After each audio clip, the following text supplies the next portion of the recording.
You feel it the moment you step into a crowded room, don't you? That subtle but unmistakable feeling that you're just different. It's like a strange hum beneath the surface of everything, a sense that you're an observer behind a pane of glass, watching a world that moves to a rhythm you can't quite find.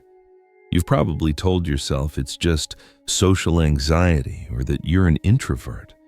You might have even wondered if there's something wrong with you, something that makes you feel so out of place when you're surrounded by people. But what if I told you that feeling has nothing to do with being broken? What if that weird sensation isn't a flaw, but a feature? That feeling you get in public isn't necessarily a psychological defect. From a spiritual perspective, it's often seen as your energetic signature, a sign that you're operating on a frequency that most people aren't tuned into.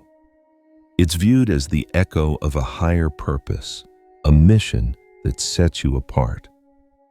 In this video, we're going to break down that lonely feeling and reframe it for what it could be: evidence of a unique calling. We'll explore why a spiritual path might make you stand out, how to understand the power behind that sense of being an outsider, and finally, how to navigate a world that doesn't always speak your language. Before we can understand the spiritual depth of this experience, let's honor the feeling itself. It's more than just a passing thought. It can be a profound, full-body experience. Let's break down what might be happening when you step into that energetic mix we call public. First, there's that immediate sense of being an observer. You walk into a mall, a party, or even a busy street, and it's as if you're watching a movie that everyone else is starring in. You see people laughing, talking, and connecting with an ease that feels foreign. It's not that you can't participate. You can. You know how to smile, make small talk, and play the part. But it often feels like a performance. Beneath it all, you might feel a profound sense of detachment, as if your true self is standing just a few feet away, simply watching the scene unfold. This isn't just shyness. For many, it's a deep, existential sense of not quite belonging. Next comes the energetic drain.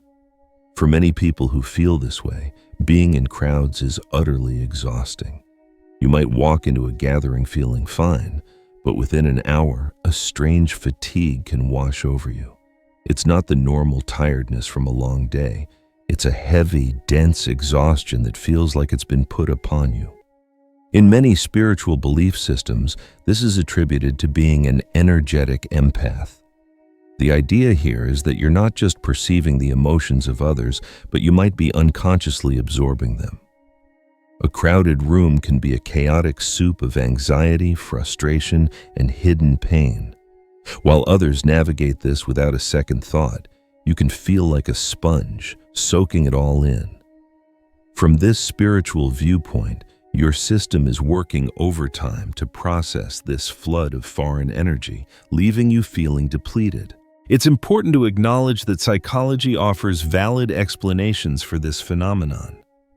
Concepts like being a highly sensitive person, HSP, introversion, or having sensory processing sensitivity describe how some nervous systems are wired to process more information from their environment, leading to overwhelm in busy settings.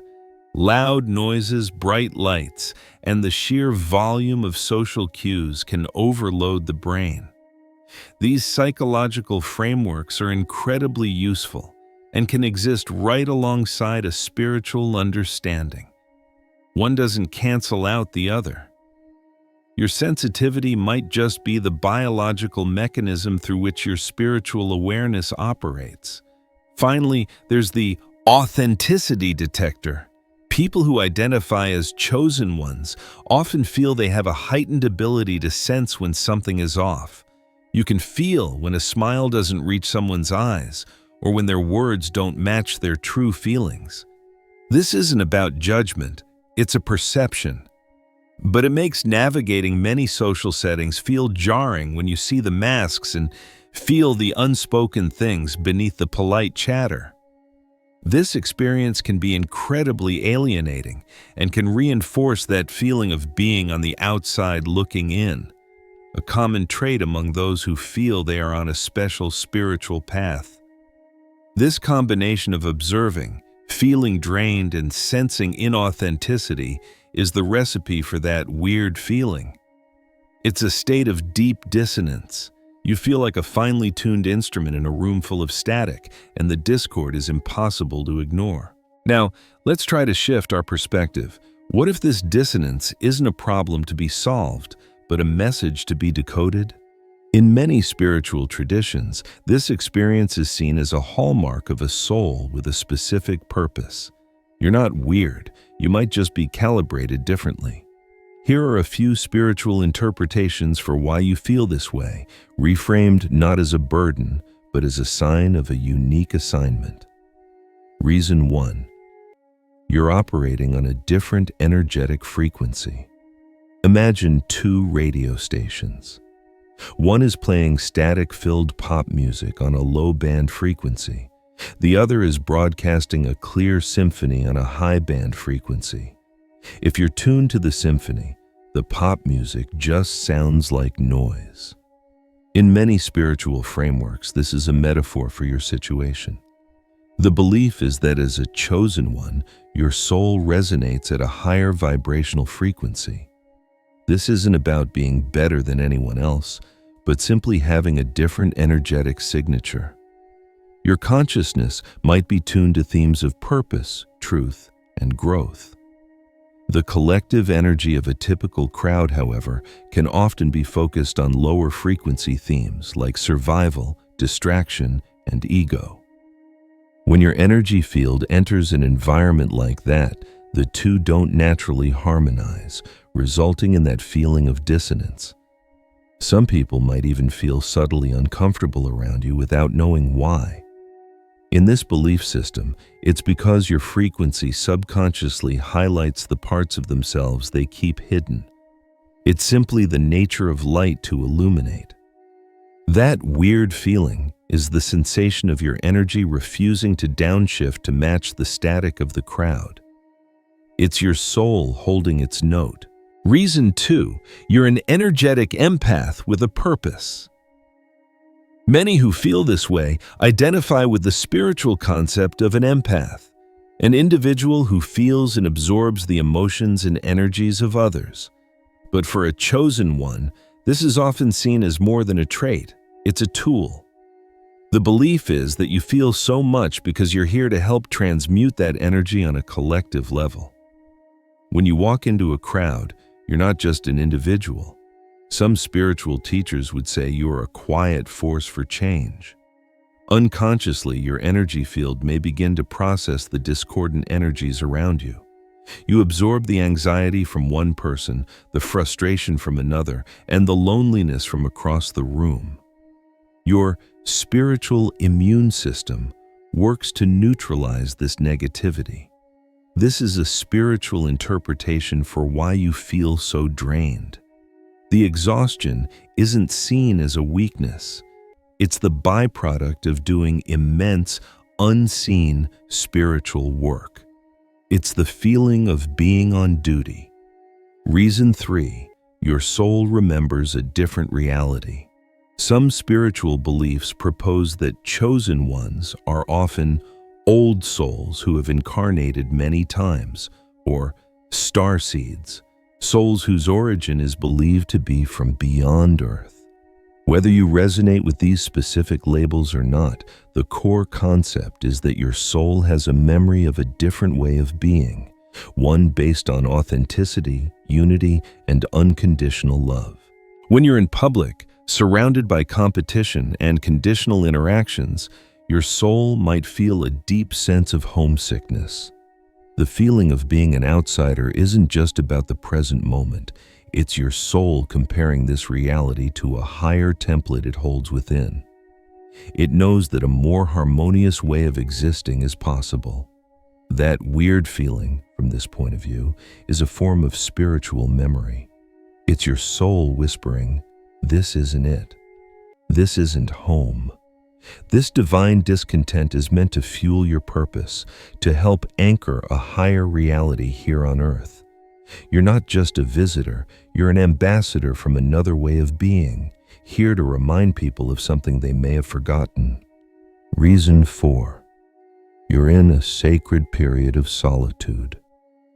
Many spiritual texts and teachings emphasize that those with a great purpose are often led through periods of solitude. This isn't seen as punishment, but as preparation. Figures like Jesus, Buddha, and Muhammad all had profound periods of isolation before beginning their public work. Solitude is the forge where you can be strengthened and connect with your inner guidance. Being in a crowd can feel so weird and draining because, on a soul level, you might know you're meant to be in communion with the divine, not distracted by the noise of the world.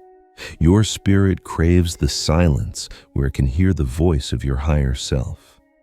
That feeling of being burdened by crowds can be a direct signal to withdraw and recharge. It's a spiritual call to seek quiet and reconnect. You can't receive the blueprint for your mission if you're constantly listening to everyone else's chatter. This aversion to crowds isn't necessarily antisocial. It can be spiritual self-preservation. It's your soul pulling you away from the static so you can tune into the signal that truly matters. If what I'm saying is resonating with you, and you're finally feeling understood on this journey, take a moment to affirm it. Comment below with the words, "I embrace my unique frequency." By doing this, you're not only claiming this truth for yourself, but also connecting with a community of others who feel just like you do. And if you want to keep decoding the journey of the chosen one, make sure you subscribe and hit that notification bell. You are not alone in this. Understanding why you might feel this way is the first step. The next is learning how to navigate the world with this awareness. Your sensitivity isn't a curse to be managed, but a gift to be honored. Here's a practical guide to turning that weird feeling from a source of discomfort into a source of power. 1. Practice conscious energetic shielding. Before you enter a public space, try becoming intentional about protecting your energy. One of the most effective techniques is visualization. Close your eyes for just 30 seconds. Take a deep breath, and as you exhale, imagine a brilliant bubble of white or golden light forming around your entire body. See this light as a filter. Set the intention that this shield allows your love and light to flow outward, but automatically filters out or repels any energy that isn't for your highest good. See any dense energy from others simply bouncing off your shield or dissolving. While this is a spiritual practice, the psychological power of visualization to manage anxiety and create a sense of safety is also well documented. You're creating a conscious boundary where there was once an unconscious sponge. 2. Master the art of grounding. When you feel overwhelmed and that weird feeling intensifies, it can be a sign that you've become ungrounded. Grounding is the practice of reconnecting your energy to a sense of stability. The quickest way to do this is to bring your awareness back to your body and breath. Feel your feet firmly on the floor. Imagine roots growing from the soles of your feet, extending deep into the earth. With each inhale, imagine drawing up calm, stable energy. With each exhale, release the chaotic foreign energy you've absorbed back down into the earth to be cleared. This technique is incredibly effective for managing sensory and emotional overstimulation. It anchors your awareness in the present moment and in your own body, pulling you out of the energetic storm around you. You can do this anywhere, anytime. It's your instant reset button. 3. Choose your connections with discernment. From a spiritual standpoint, your energy is a precious resource. It's the fuel for your purpose. You can't afford to give it away indiscriminately. This means becoming a thoughtful guardian of your circle. It's not about becoming a hermit, but about choosing quality of connection over quantity. Start to notice how you feel after interacting with different people. Who leaves you feeling inspired? Who leaves you feeling drained? That feeling is your internal GPS. Gravitate toward those who appreciate your true self and value authenticity. It's okay to limit your exposure to people and situations that consistently drain you. Learning to say no without guilt is a critical skill. A boundary isn't an act of rejection, it's an act of self-respect and responsible stewardship of your own well-being. 4. Reframe solitude as sacred communion. This is about completely reframing the belief that needing to be alone is a weakness. For you, solitude may not be loneliness, it could be a spiritual necessity. It's your time to cleanse your energy field, receive inner guidance, and recharge your soul's battery. Schedule solitude into your life like any important appointment. Whether it's 15 minutes of meditation, a walk in nature, or a quiet weekend, treat this time as sacred. During this time, you can consciously release the energies you've picked up by visualizing a shower of light washing over you, or simply stating, "I release all energy that is not my own." This practice can transform your relationship with public spaces. When you know you have a dedicated time to cleanse and recharge, you can enter crowds with more confidence, knowing you have a way to restore your equilibrium. You no longer have to fear being drained because you've mastered the art of refilling your own cup. That weird feeling you get in public isn't a sign that you're broken. From a spiritual perspective, it can be seen as the trumpet call of your destiny. It's the friction between your soul and a world that operates differently. It's the discomfort of an ambassador in a foreign land. It's the exhaustion of a healer doing silent work. You may not have been designed to fit in. You may have been designed to stand out. Your path feels different because your destination might be extraordinary. That feeling of alienation can be a byproduct of a unique purpose, a sacred ache that reminds you of who you truly are and what you came here to do. Embrace it, honor it, learn to work with it, shield your energy, ground yourself, choose your tribe with wisdom, and cherish your solitude as the holy ground where you commune with your higher self. You are a chosen one. The world may not understand your frequency, but it doesn't have to. Your job isn't to explain yourself. It's to hold your vibration, shine your light, and become an anchor for a new way of being. That weird feeling is just a reminder that you're on the right path. It's the feeling of a soul that remembers the music of the stars while walking on the earth. Thank you for walking this path of understanding with me today. If this message served you, please share it with one other person who you know feels the same way. Let's create a web of light for all the people who have felt alone for too long. Subscribe for more insight, and remember, stand in your truth and let your light shine unapologetically.